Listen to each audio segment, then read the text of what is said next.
So today I want to talk about a theory that I've actually been wanting to talk about for a while now. I don't know why it's taking me so long, but regardless, let's talk about American Psycho. And yeah, if you read the title of this video, I'm going to be spoiling the ending. And I mean spoil. I'm going to be spoiling the crap out of this whole movie from beginning to end. So if you haven't seen this movie and you want to watch this movie, please stop watching this video now. Spoiler alert. Final warning. So yeah, I've analyzed this movie so many times and probably watched it countless more. And I feel like without any hyperbole, I can finally answer the age-old question. Are all the murders in Patrick's head?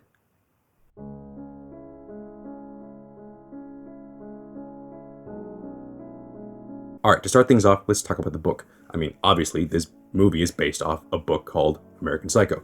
And yeah, a lot of people have read that book, including myself, and a lot of us have come away from that thing pretty much believing 100% that it's all in his head. That's pretty much the widely accepted, ending to that book. That all the stuff that he did, all the murders, all the crazy stuff he did, was all in his head. So obviously the movie should be the same. But according to the director, that's not actually the case. Well, the one thing I think is a failure on my part is people keep coming out of this film thinking that it's all a dream, and I never intended it. All I wanted was it to be ambiguous in the way that the book was. Why did they think that?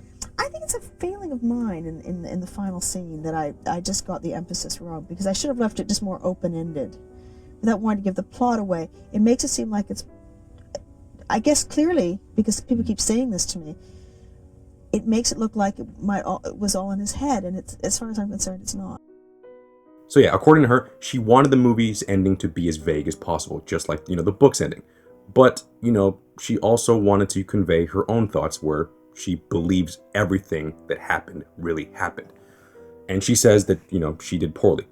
But I don't believe that. I feel like she actually did her job really well, and a lot of the context clues in the movie really do prove the fact that everything that happened did, in fact, happen. So yeah, let's just get to it. From the get-go, we already know that, Patrick is insane. I mean, a perfect example from this is the feed me a stray cat scene. That is borderline showing that he's insane. Not to mention, when he goes on a killing rampage afterwards, he literally blows up a car, a cop car no less, with a handgun. Which would be fine if this was like, Die Hard, but they're clearly not going for that. Due to the fact that, well, right after he blows up the car, even Patrick looks at his gun in disbelief, wondering what the hell's going on. So he's clearly insane, just like in the book. But in order to show his true colors, let's look outside of his viewpoint. And good examples of this are the way his peers react to his oddness, and very morbid scenes. From his friends reacting to an Ed Gein joke, to him yelling at a bartender that can't hear him. Another good example here is the cleaner scene. The Asian cleaning lady clearly responds to his death threat, and even his ex-girlfriend is alarmed at the sight of his cranberry juice-stained bed sheets, which is clearly blood. But then again, those are scenes that easily could have been in his head due to the fact that he was involved in all those scenes. But what is one scene that he couldn't have imagined at all? The scene with Jean near the end. This scene is a good example of this, since she actually stumbles upon his notes and pretty much reads and looks at all the sick things that he imagines. So wait a minute, wouldn't that contradict me? Wouldn't that 100% actually prove that he's insane and it is all in his head? Due to the fact that, well, if you look at those pictures, a lot of them are pretty much scenes that we've seen prior. Well, no, because actually all the things that I've mentioned could easily be turned around and used to prove that it 100% happened. Here, let me show you. One scene in particular that a lot of people tend to bring up is the scene with the disappearing bodies. Near the end of the film, Paul Allen's penthouse, which Patrick used frequently to kill people and store dead bodies, is suddenly clean and now up for sale. Now, this can be seen as another thing he made up, but the body language and the attitude of the realtor says otherwise. Not to mention, during this whole scene, the apartment is clearly going through renovations. So yeah, he walks in very confused and wondering what the hell's going on. And being perfectly in line with the whole yuppie vibe and very hushed tone of the film, she comes up and tricks him into revealing that he wasn't there to buy the apartment, but instead had clear other motives. She does this by asking him if he saw the ad in the Times, and he plays along. She then tells him that there wasn't an ad at all. She asks him to leave and that she doesn't want any trouble, heavily implying that she knew what he did and yet deliberately cleaned up his mess and chose not to do a damn thing about it because it would ruin her chances of selling the place. So yeah, it's really cool to think about the directors and the actors just were able to convey this so clearly yet so subtly. Her eyes show fear as well as judgment. She would rather keep quiet than cause a scandal that could cost her millions of dollars. Why would Patrick imagine this? At this point in the film, he's pretty dead set on getting himself caught. I mean, the night before, he literally confessed all of his murders, all of his wrongdoings, all of this crazy shit that he did to his lawyer in a phone call. Which brings up my final point. Probably the biggest thing that pretty much proves that everything actually happened. The ending itself. After all of this, Bateman goes to a bar and runs into his lawyer. Through his dialogue, we learn that his own lawyer mistakes him for someone named Davis, and even finds Patrick's confession to be a funny prank, even going as far to try to end the conversation prematurely, and finally admitting to him that he had dinner with Paul Allen just recently. Now, this is a great back and forth, and I honestly love this whole conversation, but let's point out what's wrong with this whole back and forth. First off, how does this lawyer not recognize him? I get that he may have many clients, but Patrick Bateman is the son of the owner of the firm that Bateman works at, as noted by his fiancée, Evelyn, earlier in the film. So he's a pretty huge client. Next, why would a lawyer take a confession lightly? It was morbid and very detailed, yet he finds it hilarious. Finally, he says they had dinner with Paul Allen just 10 days ago. In the film, we were given the illusion that no one can tell the difference between each other, just like in the book. Everyone mistakes each other for other people. In the beginning of the film, Patrick's friend Bryce mistakes Paul Allen for another person in a restaurant. Even Paul Allen mistakes Patrick for a man named Marcus Halberstram the whole movie. So who is to say that his lawyer didn't do it either? Better yet, who's to say that his lawyer, having all night to think about it, came up with the best possible alibi for his client ever? Chances are his lawyer knows that Patrick is not a very sane man. I mean, we do see Patrick taking pills earlier in the film, and even in the scene preceding this one with him at the payphone. And these aren't just regular street drugs. I mean prescribed pills given to him by a doctor, with his name on the pills themselves. It's a pretty safe bet that his lawyer would know this. I mean, if your client is so insane that he has to take pills, that is something you would definitely note. And with this knowledge, I mean, think about it. A lawyer's job is to keep his client out of jail. And that's exactly what he's doing, by playing on the weaknesses and the mental instability of Patrick himself. Now let's go back a tad to the whole mistaken identity aspect of this. He could have deliberately called him Davis so that onlookers and witnesses to the conversation would believe him to be talking to a man named Davis. Again, people tend to confuse each other all the time. A great tactic utilized by his lawyer. I mean, what we see at the end of the film isn't, a guy losing his mind. I mean, it is that, but we're also seeing the world's greatest lawyer do his job. I mean, he creates an alibi so perfect, and he sticks with it long enough that even Patrick himself starts to pretty much question what's real. I mean, it's incredible to watch.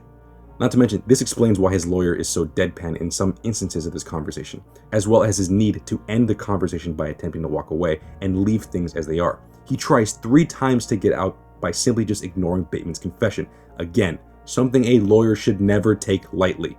He even tries to completely denounce Bateman and pretty much prove his inability to ever commit such atrocities by calling him a dork, such a boring, spineless lightweight in public. Very odd that he knows all these things about Bateman, yet has no idea what he looks like? In the end, he walks away telling him that he had dinner with Paul Allen in London, thereby giving another testimony and another alibi that Allen is alive and well, even though that very well may not be the truth. Again, according to Patrick, his body is dissolving in a bathtub in Hell's Kitchen.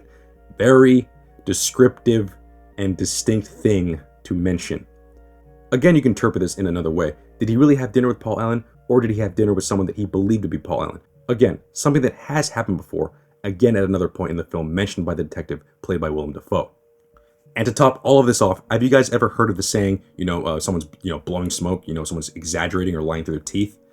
Well, this may be me, just reaching, or it could be a very subtle, clever context clue left by the filmmakers themselves. But the second the lawyer, whose name is Corrins, by the way, starts talking to Bateman, he literally blows smoke from his mouth.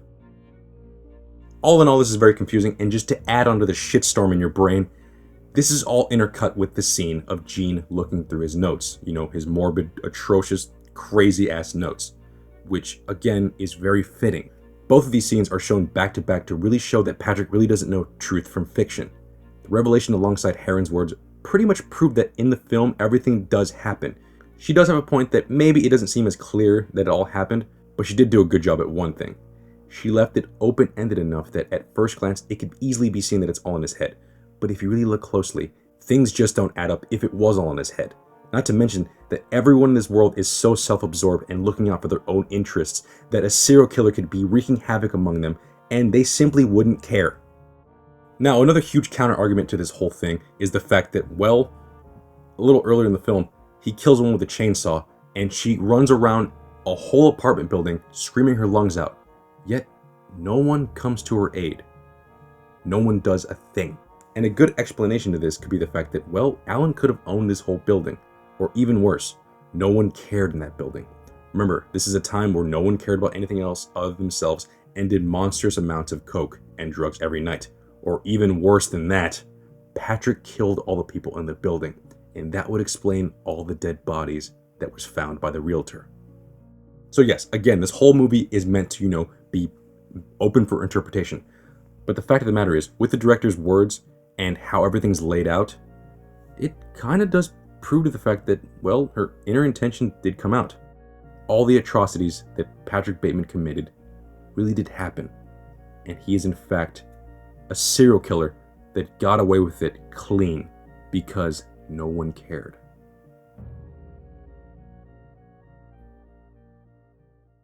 Well, that's the video. And yeah, with all the context clues and pretty much the words from the director herself, I 100% believe that all the stuff that happened in the real world. Now, if you believe that, it still happened all in his head, that's completely fine. That's what the director, Mary Harron, wanted you guys to, feel. She wanted the whole ending to be open-ended. But I just like the whole overall dual nature of the fact that, in the book, it's a pretty much open and shut case that it happened in his head, whereas in the movie, it happened, all in real life. I just like that. But yeah, overall, this is a fantastic movie. I really, really enjoy it, and especially talking about certain things, especially with an open ending like that, it's just great to see what people think about. And speaking of that, I would love to hear your guys' thoughts on this whole theory. What can you add to it? What can you disprove on it? Regardless, it's just a really, really cool theory to think about. But yeah, that's pretty much it. So yeah, thank you for watching. Like, comment, and subscribe. And I'll see you guys later.